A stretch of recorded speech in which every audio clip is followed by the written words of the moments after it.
Well, let's say we are beginning with Esoteric Astrology 84, number F, section F, page 264. The progression in time of the activation of the rulers of any sign. Always the orthodox ruler will be active first, esoteric second, and finally the hierarchical ruler. And it's as if we have to really get out of our materialistic propensities before the beneficent rulership of Jupiter will lead us into the ways of peace, it being the ruler of Pisces, the ruler of Aquarius esoterically, and progress. Always looking forward and widening horizons. It's a visionary planet, Jupiter, and seeing the way ahead. So the true progressive, a real progressive, comes under Jupiter, and of course the Saturnian conservatives don't like that. But you know, this balance between Jupiter and Saturn is so important. And I guess we need that balance, lest we run away with ourselves in Jupiter or become too stuck in the mud in under Saturn and the traditional older ways. So, we have so much to do in the right use of these various energies, and we have to be able to look at the actions of the world and say, oh yeah, that action is under thus and such a planet, and here is the level at which it is operating. Look what's going on in the media under Mercury, high and low, and mostly extremely critical third-ray use of Mercury. Just criticism everywhere, as in third-rate China, where a political leader could become subject to criticism, a great political disaster. You know, we look at Mars. Is it aggression? Is it defense? There's so many conflicts operating due to idealism. We also have what I would call lying Mercury. It's the god of thieves. It's related to let Maya flourish and deception rule. It's related to Scorpio in a lower sense. We have many lower uses of these planets. We have financial cheating, manipulation. It's all Mercury in a way. All for Jupiterian greed. You know, accumulating more than you can use. We have Vulcan wanting to put down others for the sake of one's own ego. We have so much misuse of the planetary powers. We have to see, first identify what planet's involved and see how we can raise the game, raise the level of the planetary expression. So when the human hierarchy drops its materialism, which is a limitation of perception, and is fully awakened to spiritual possibilities, that's where education and the second ray and Jupiter come in, and also a higher expression of Mercury, then the work of Jupiter in Virgo will immediately intensify, and the beneficent ruler will lead the humanity into ways of peace and progress.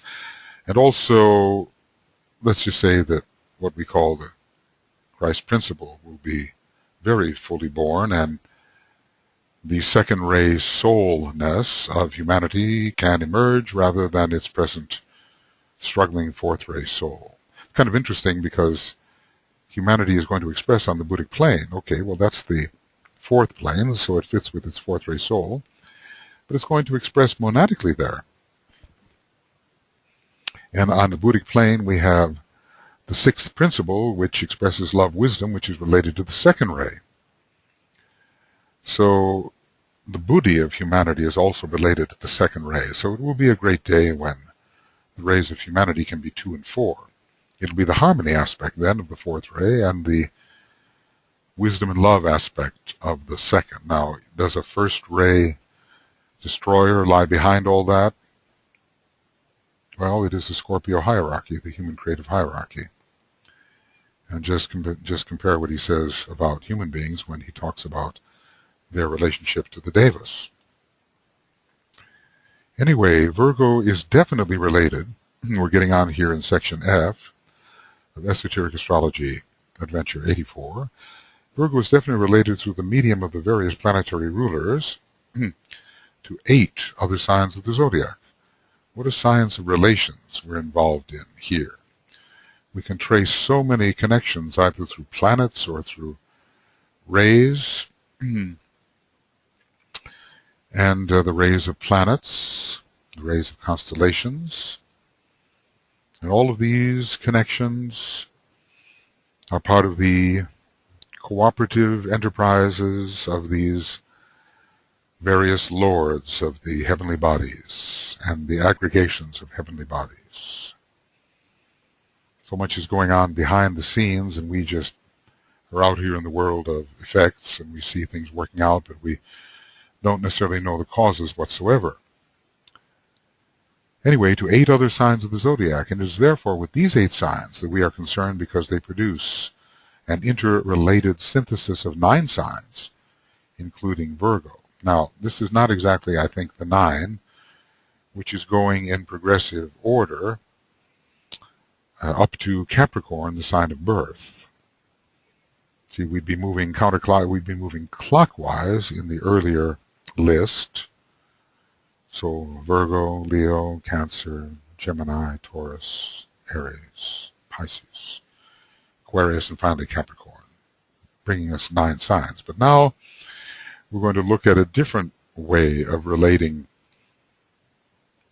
Virgo to other signs via the planetary rulers, and see how he describes the quality of this interrelated synthesis.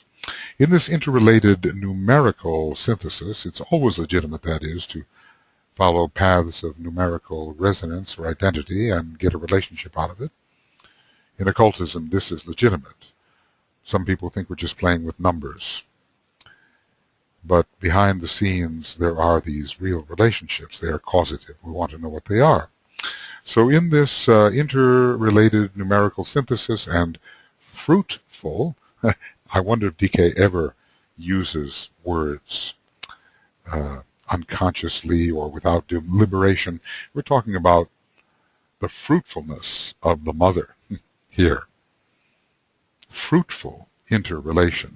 Sometimes I'm amazed at the appropriateness of the word he chooses, using, I suppose, the excellent vocabulary of Alice Bailey and his own background in English, wherever it was, Elizabethan times perhaps.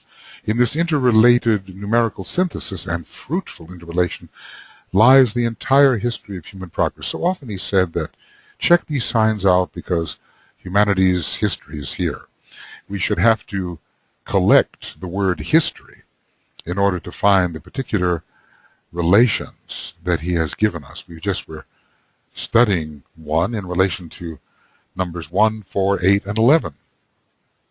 And I think another one intervened as well. So he's looking at how humanity has progressed, the history of humanity, and he's looking at certain relations with signs and planets and saying, here is described the history of humanity. Now, he uses the word entire quite a bit too, so I wonder whether it wouldn't take all of these configurations which he gives us to describe the truly entire history. I would say an aspect of the history of human progress is often portrayed, but maybe in these 9 it is the entire history. Lies hid, again hidden, because it's Virgo, and so much in Virgo is dark until it emerges into expression. The entire history of human progress and the secret of the process of divine manifestation. Manifestation then would relate to the 3rd and 7th ray. So Virgo is holding some secrets relating to the 3rd and 7th ray. Some secrets related to the 3rd and 7th rays. We are reminded, rays 2 and 6 are not rays of manifestation. There may be desire for manifestation, but they are not manifestation per se. And Virgo is a sign in which you can say, let matter reign. It has much to do with the processes of making tangible. It is, in a way, the 7th sign, depending on where we begin. If we begin with Pisces, it is numbering backwards, the 7th sign.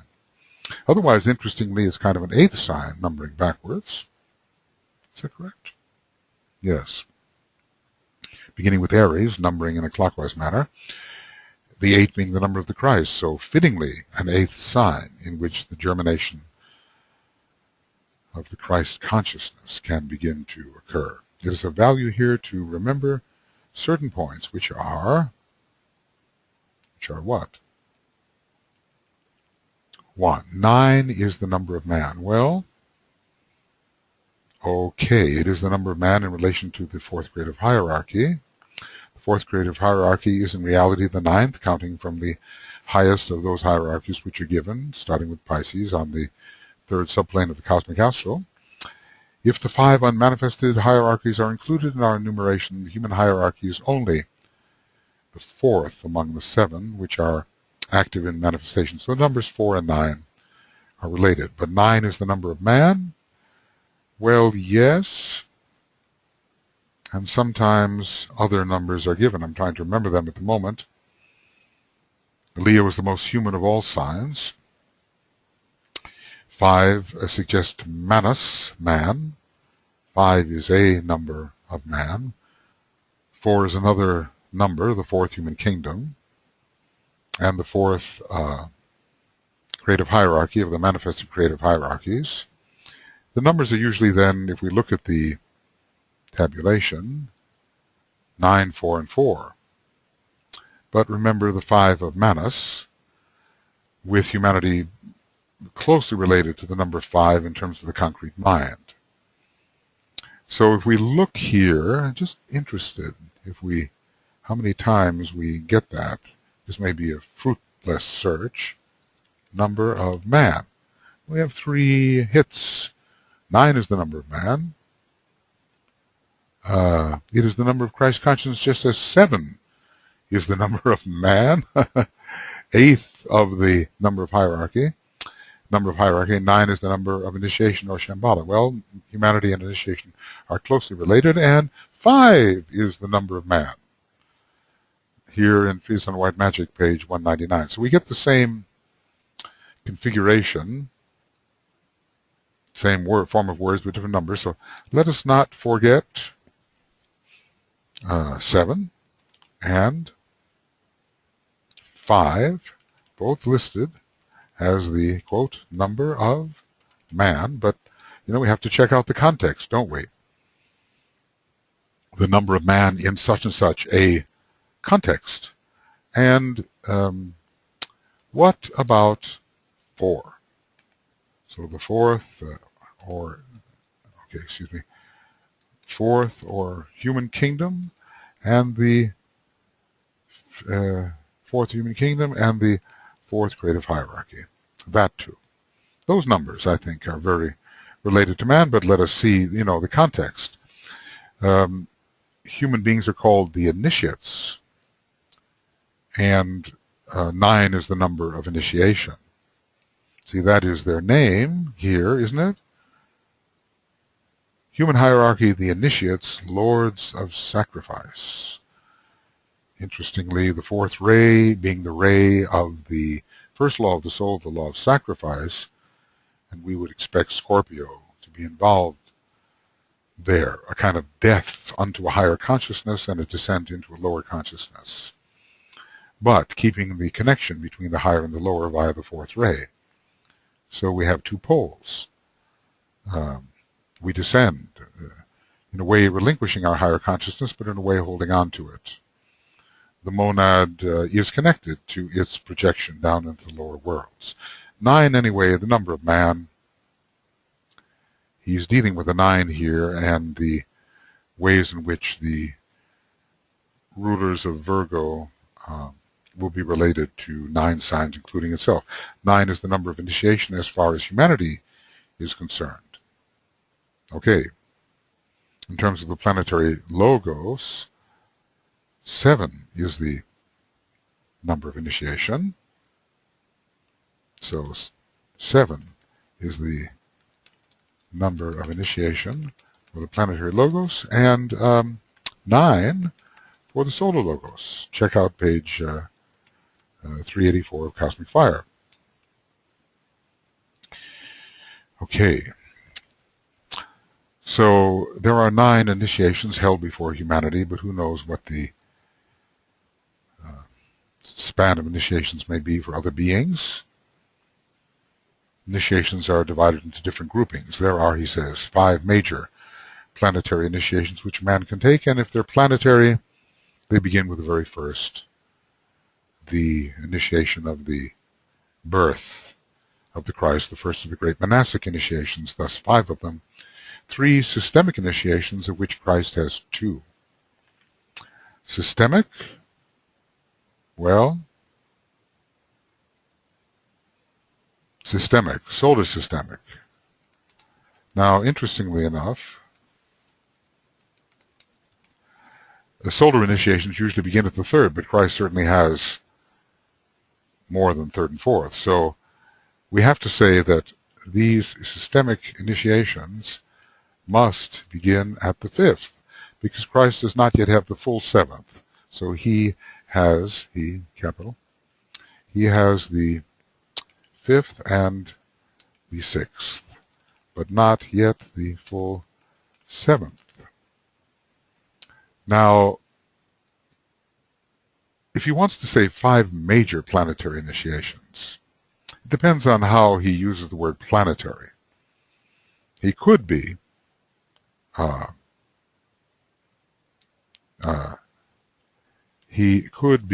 beginning with the 3rd and moving through the 7th. And beyond that,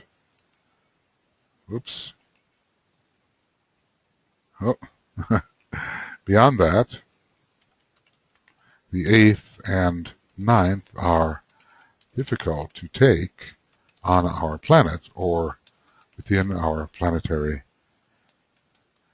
scheme. So, it depends on how these words are used. Usually the word planetary, we're told there are really only 2 planetary initiations. They are the 1st and the 2nd. So he says 5 major planetary initiations. He's using the word planetary in a different context. And since he uses the word major, maybe it's correct that he begins with the 3rd and ends with the 7th. And here he says 3 systemic, but is systemic in this case, is systemic the same as solar? Because we said the solar initiations begin with the 3rd. Is the word then systemic the same as solar? Because the 3rd initiation is the first solar initiation.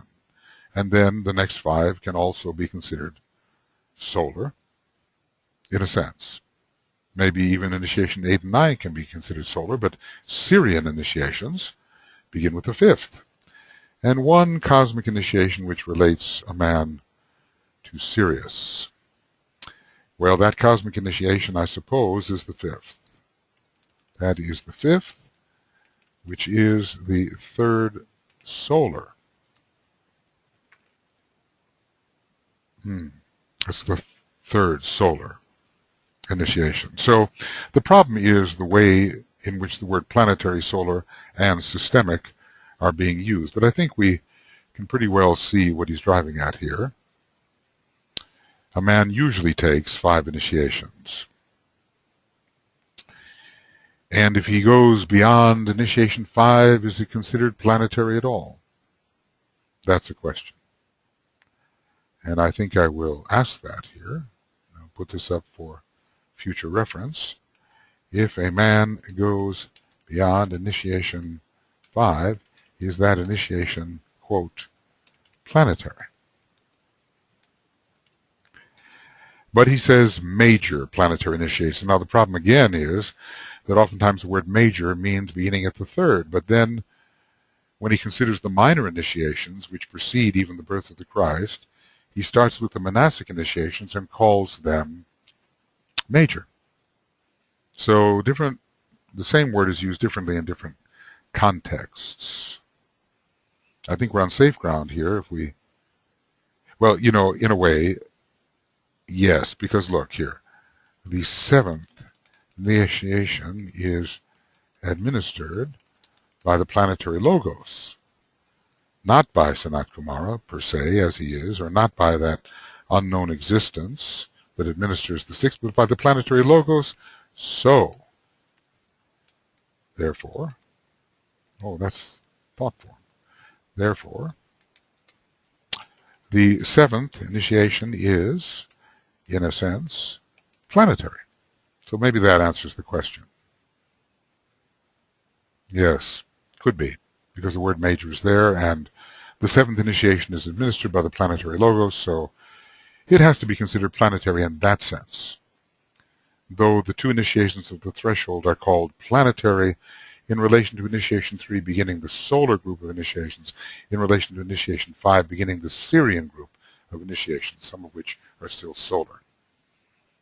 The 3 systemic initiations, of which the Christ has 2, well,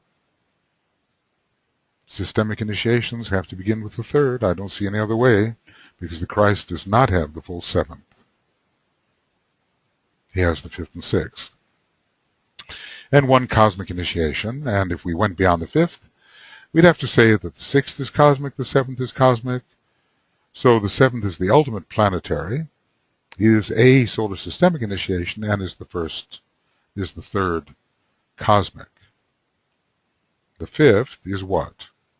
The 1st planetary, and in a way, the 1st systemic, as he's describing it here, and the did I just say the 3rd? Wait a second.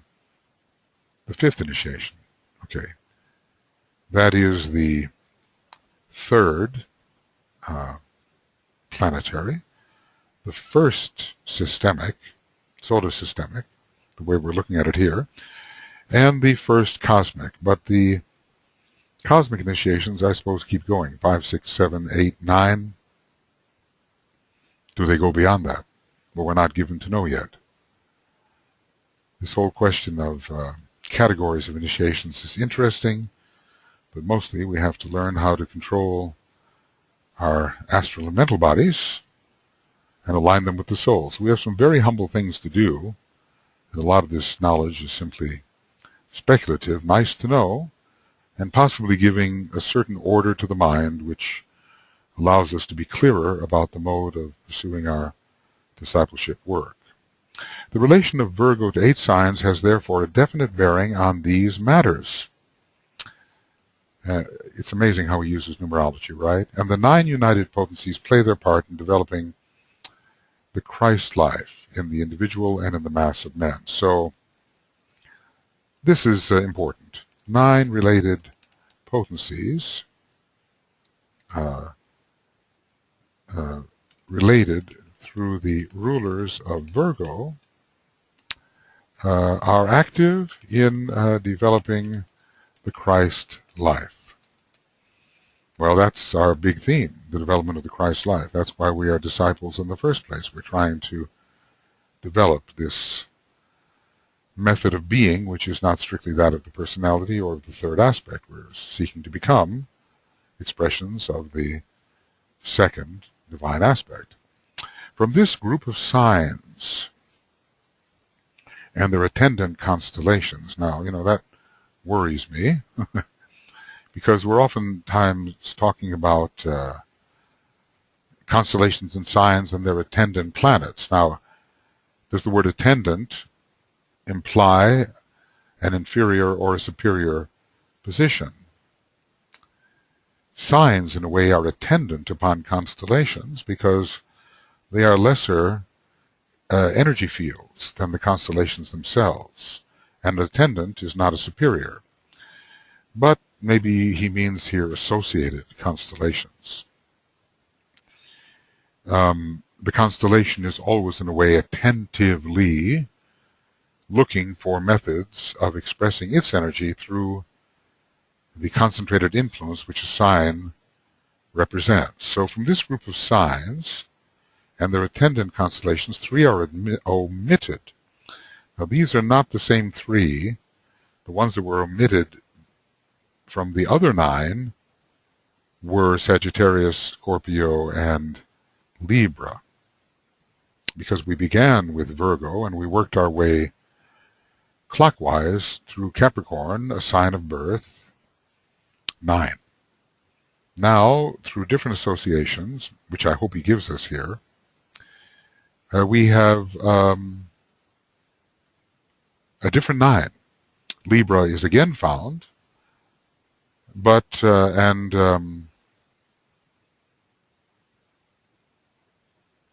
Libra is omitted in the first and omitted in the second, but not Capricorn. Capricorn is included in the first listing, and Leo is also included in the first listing of the 9. So the omitted ones in the first list, having to do with the 8 and 9 months of birth, are Sagittarius, Scorpio, and Libra. Those are omitted. And now omitted from this list are Leo, Libra, and Capricorn, and only Libra is doubling in its omission. Excuse me. These 3 signs are all signs of crisis. Now remember, just a little while ago we were told that there is no crisis when it comes to these signs of interlude which govern the equinoxes, namely Libra and Aries.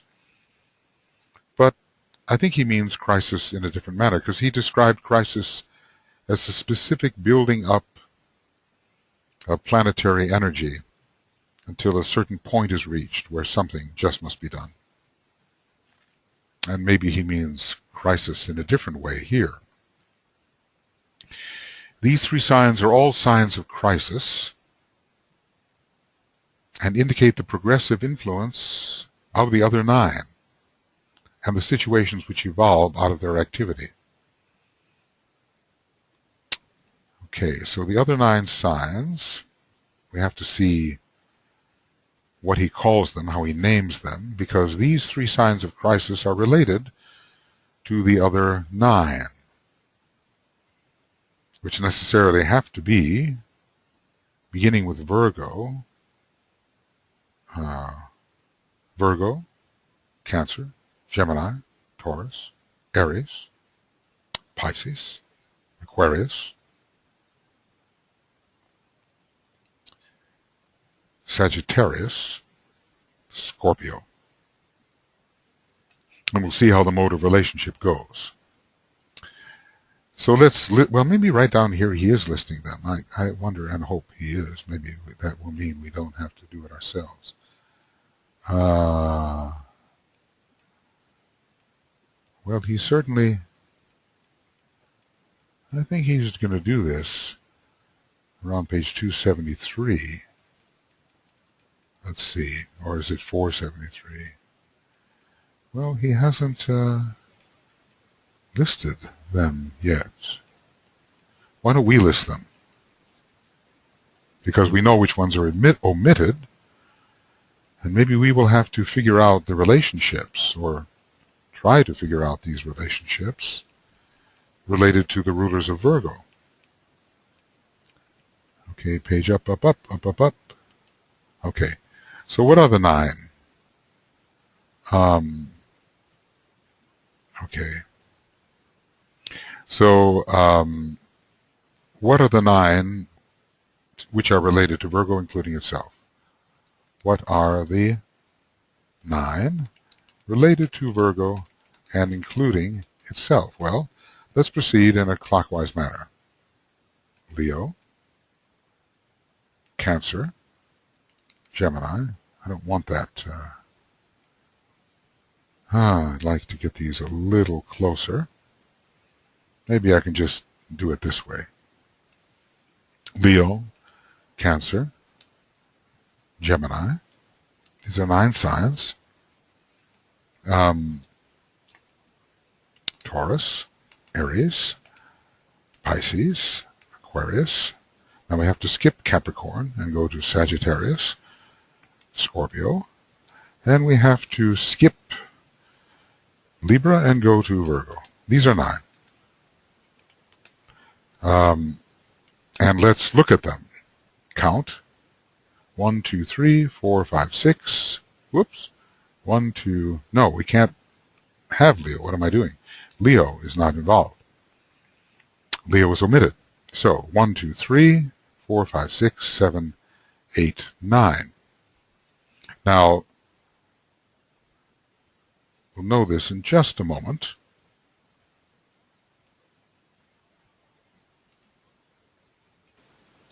So let us look at least at a few relationships.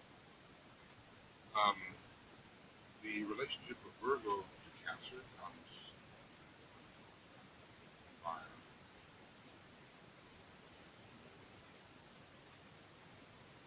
this one way also by Neptune, which the moon veils.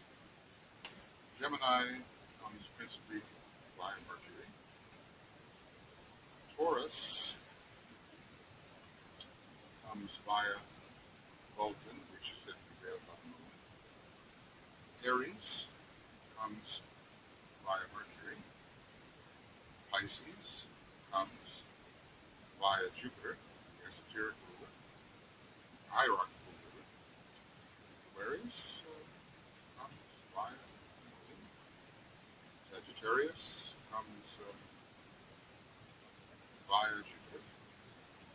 Jupiter is the esoteric ruler of Sagittarius, and the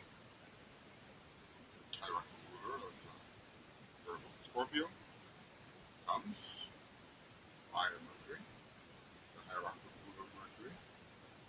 Virgo. So those are 9 planets. Now, you can't really relate the sun. That's very tenuous to me. To the idea, that Leo is secondarily ruled by the sun invading Neptune and the Virgo is ruled by the moon invading Neptune. So there's a Neptune connection. It's not considered strong enough, I suppose. Libra has Venus, Uranus and Saturn. Those are not Virgo rulerships. Capricorn has Saturn and Venus, the same thing. Virgo is not there.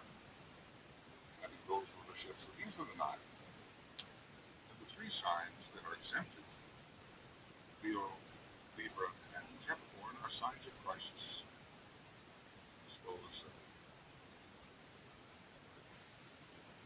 tell us what they are. They're going to have to do with individualization in one respect,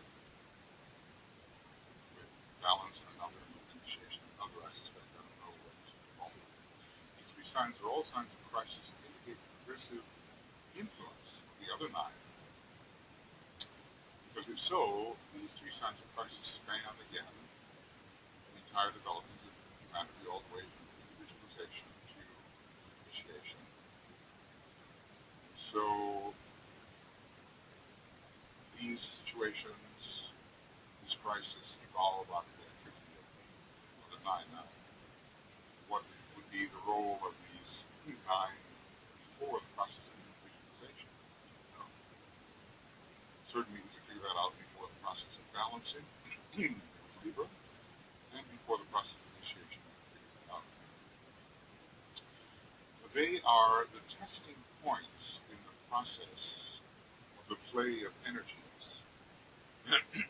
These 3 are the testing points. That's a good way of describing this kind of crisis. It's a way that's different from the manner in which he described the crisis originally. So these are the testing points in the process of the play of energies from the other 9 signs. Aspects. So how, I think I want to make those words big, testaments. Because in a way, one of the way of thinking about crisis, one of the ways of thinking about crisis is as testaments.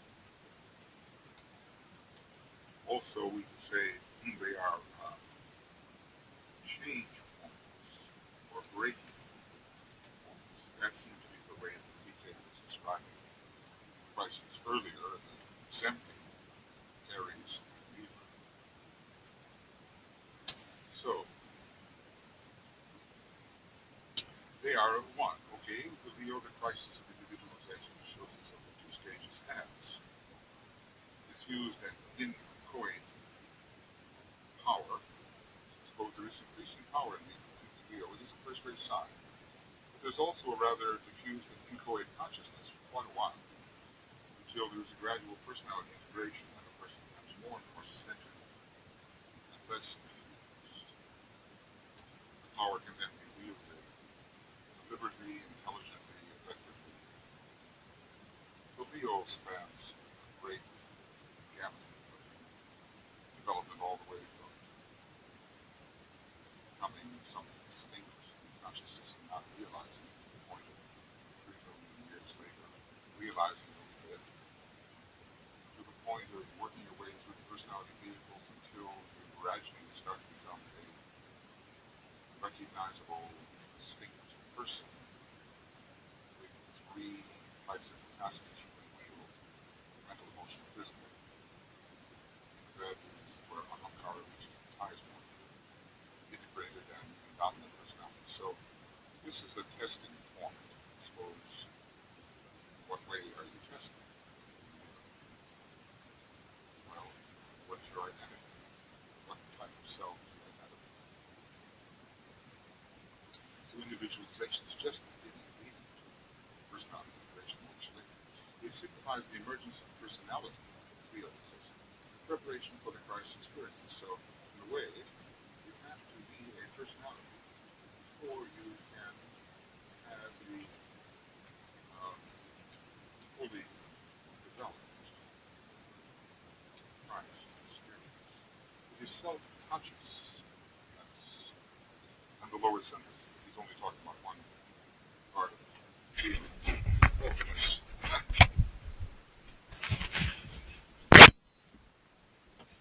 I'll bet that things were a little bit remote there, because let's see. Can you hear me like this? Yes, I guess you can. So I must sound remote, but I'm far away from the microphone. And now, 5 minutes into it, put the microphone back on. Oh, goodness. Well, anyway, I trust you were hearing what I was saying. There are these testing points, and Leo is the first one.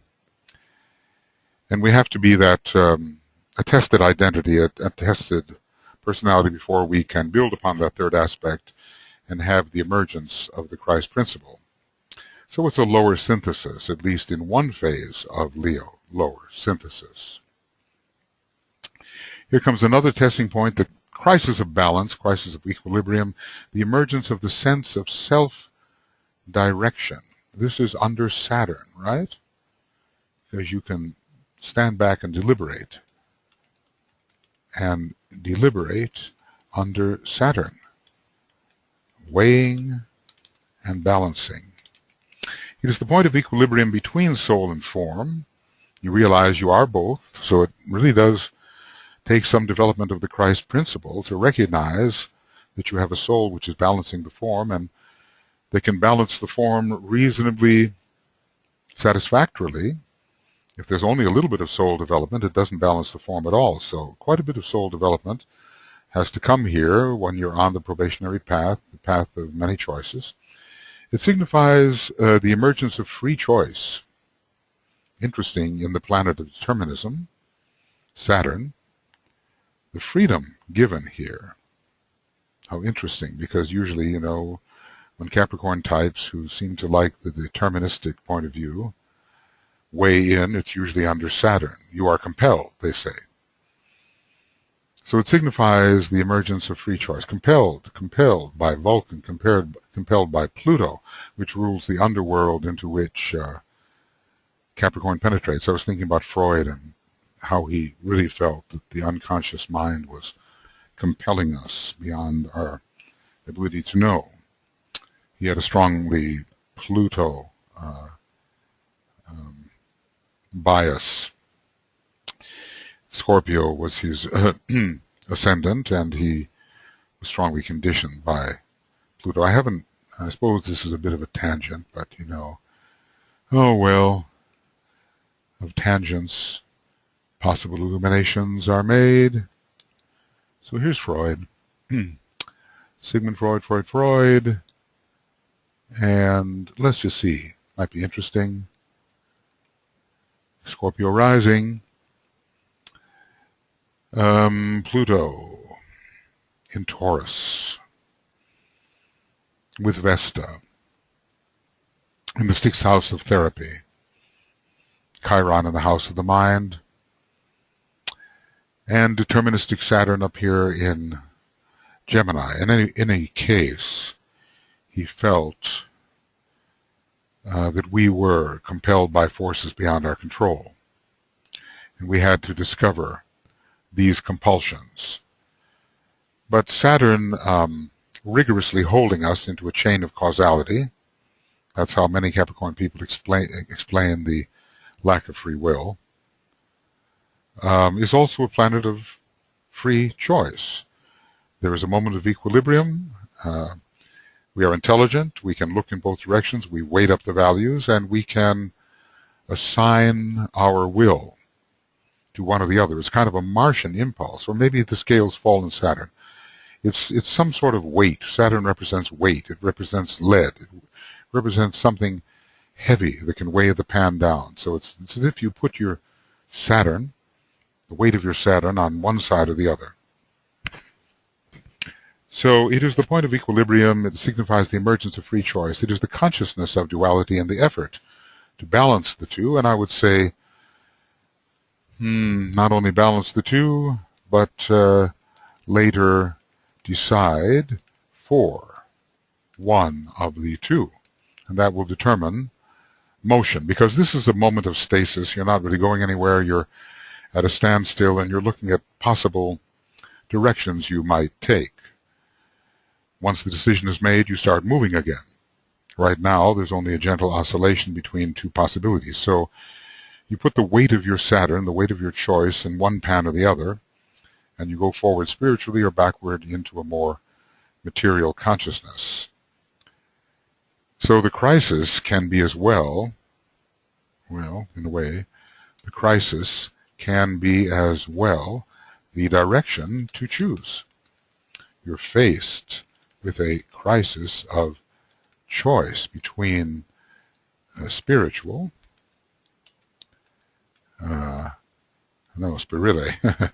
spiritual and material possibilities. So there is a kind of tense crisis when you're trying to balance things, but you come to that crossroads when you know you have to choose and place the weight of your will in one way or another. That can be a crisis as well. So I'd like to think of this as well as a crisis of choice about a spiritual or material path. Then another crisis, Capricorn, the crisis of initiation. This exists in 5 stages and signifies the emergence of the dominating. There's the word dominant, having to do with the musical fifth and the soul. The emergence of the dominating Christ life. Eventually extremely dominant as the master, but already dominant in the majority as the 3rd degree initiate, and becoming increasingly powerful in the 1st and 2nd degree. It means the higher synthesis and the control of the Christ consciousness, which is group consciousness. I guess he always wants to remind us of that. The welfare of the group and the sense of identification with the group is there in all initiates from the 3rd degree and beyond. The soul then has the major stock in the company, as it is sometimes called, that 51% and beyond. So group consciousness then prevails. Why should initiation be a crisis? Well,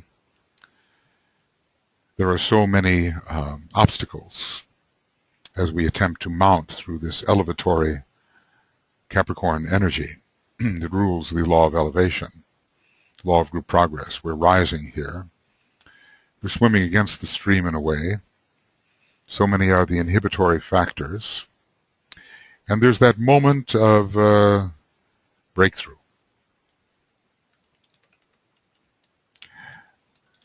And the crisis of the burning ground. And a kind of willful entry once prepared. And one has to work one's way up to the point of tension where entry into the new can be effected. So no initiation is easy. There are many losses and detachments which occur before an initiation. These are elements of crisis. We're constantly having to choose about whether we will go backwards or not. We may be daunted at the door of initiation. We may go backwards. We have to hold our attention, even on the burning ground. The crisis of holding the point of tension necessary to merge with the quality of tension on the other side of the door. Okay, the crisis of initiation. So it involves a turning point and emergence. Crisis, tension, emergence. Action is demanded at every crisis. Every crisis. Action is demanded so that there can be an emergence, which is the initiation itself. So 5 stages, and signifies the emergence of the dominating Christ life. There's extreme pressure, compression, willful holding of a position, willful holding of a point of tension, the resistance against the opposing factors, resistance against the alluring, backward magnetizing factors. It is a willful experience and pressured, a willful and pressured experience in which Vulcan is involved almost every time. And Vulcan giving us that power to hold.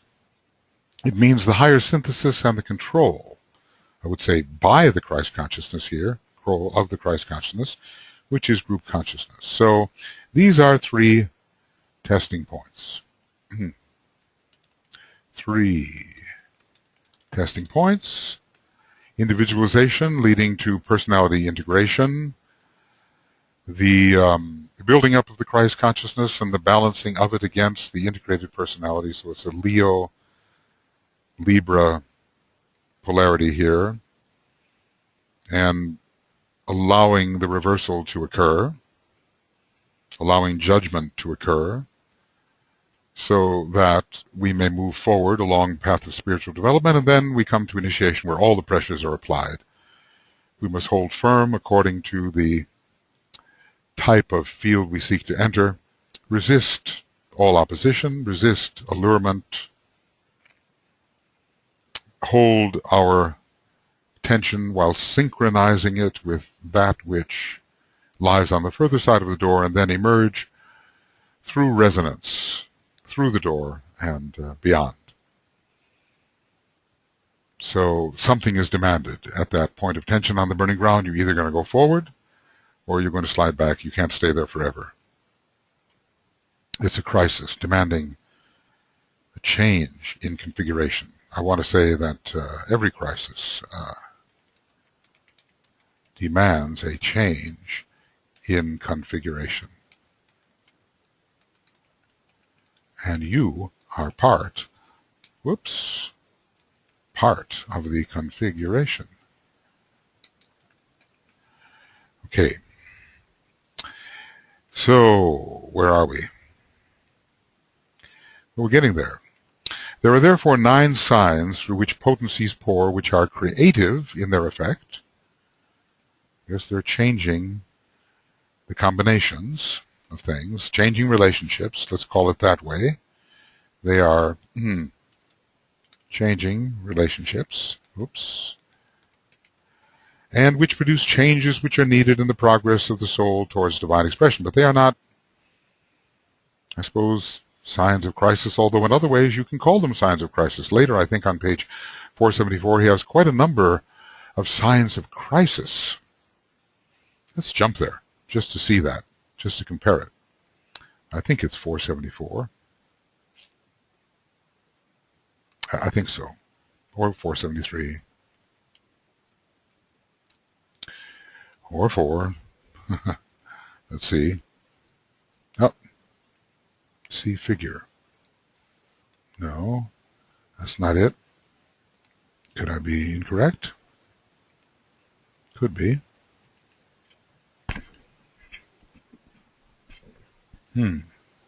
Pretty sure it's here. Yep. There we are. 7 signs of crisis, some of which are not included here. Interestingly, Libra is not included. Capricorn is, Leo is. But Leo gives a much different picture here. It's about liberation into mastership. Capricorn is initiation as usual. The crisis of balance is not included. So these are the crises of the soul. Maybe they are different, possibly different, from the crisis of the individual in those other 3 signs. It's so subtle. You know, we look at a word like crisis, we say it's the same, but then we see crises of the soul here, and we'll get to that, versus, I suppose, crises of the evolving individual, which maybe cannot be considered crisis of the soul.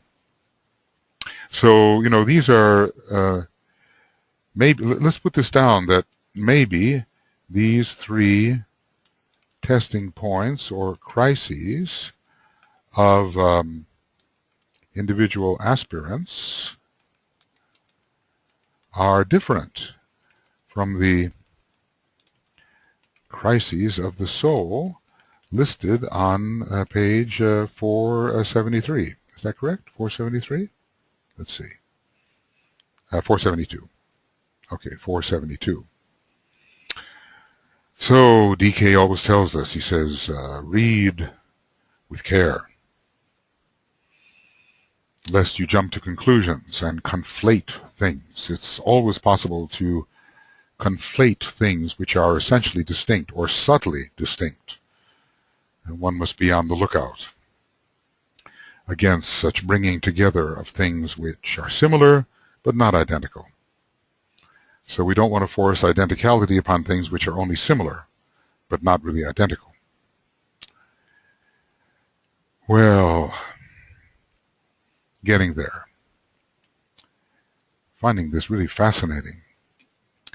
So these other 9 signs through which potencies pour, which are creative in their effect, and which produce changes which are needed in the progress, progressive changes of the soul towards divine expression, the incarnated soul. So progressive changes are produced, but these other 9 signs do not provide testing points, as DK here means that term.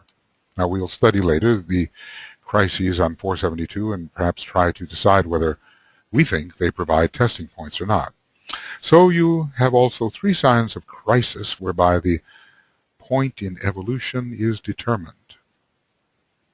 How we deal with these crises determines our point in evolution. Can we make of ourselves the successful integrated personality? Can we decide, after balancing many things, can we decide in such a way that we are really moving towards the spirit rather than backwards into personal life? Can we actually go forward into initiation, or do we fail the initiation and have to try again? So in this connection, it should be noted that Leo, Libra, Capricorn constitute the triangle of the father, or the will aspect, and they mark points of attainment through crises met and triumphant achievement. You kind of wonder why Scorpio is not involved there, because there's certainly a triumphant achievement in Scorpio. But these are 3, in a way, masculine signs, although you can look at them from other perspectives. Let's just say the triangle, like he says, of the father. And Cancer, Virgo, Pisces constitutes the triangle of the mother, or the matter aspect conditioned by intelligent activity. The intelligence of matter. They indicate points of opportunity of an inner kind, where consciousness is concerned, and therefore you have the recognition of mass, individual, and group consciousness. Cancer, mass; Virgo, individual, the individual Christ; and Pisces, certainly group consciousness of a high type, connected with Neptune and Buddhi and Jupiter and so forth. Well, friends, I guess, without knowing exactly where I stand, we have done 6 of these. I'm going to begin actually here, because it's worth, if I continue tonight, I don't know, we'll see. But this is end of Esoteric Astrology 84, Section F, page 266. And we can begin here with Esoteric Astrology 84 or 85. If it's 84, it's going to be Section G. It's going to be 7 programs. Maybe too much for the computer to handle. Not sure. I always hate to stop when I'm on a roll, but other duties call, and unfortunately a slow internet demands a long time to process these programs. We can see here, this could take a little while, how big the file actually may be. This is the new recordings, and okay, well, it's not telling us how big this file is. It's not telling us anything yet. So we will call it for the moment. And I'll check my surroundings and see whether I dare go ahead with the 7th hour of this marathon, whether that would actually work. So we're into some very interesting things. How deeply appreciative I am of the opportunity to take this book, word by word, line by line, paragraph by paragraph, see what the associations may be. He put so much into it. No wonder he said it was his most occult book. Well, Cosmic Fire, you know. Okay, but it's written strictly in terms of energy, and therefore the most occult book. And how easy it is to read over this book over many years, miss this, miss that, not really understand the intricacy of thought he's put into it, and the number of relationships he's indicated, and potential relationships which may be derived by the intuition of the reader. So for now, we'll just let it go. My timing is a little off. And I'm not sure whether I produced here 6 one-hour programs or not. I don't think any less, but some of them may be a little ungainly, like an hour and 5 or 10 minutes and so forth. Okay, so we'll see whether we can go on here or not, and thinking our way through Virgo, a most important, powerful, ancient sign which indicates the way of transformation in our solar system. Important in the last solar system, and providing a means of redeeming matter in the present solar system through the infusion of the Christ principle. Okay, we'll see you soon. For now.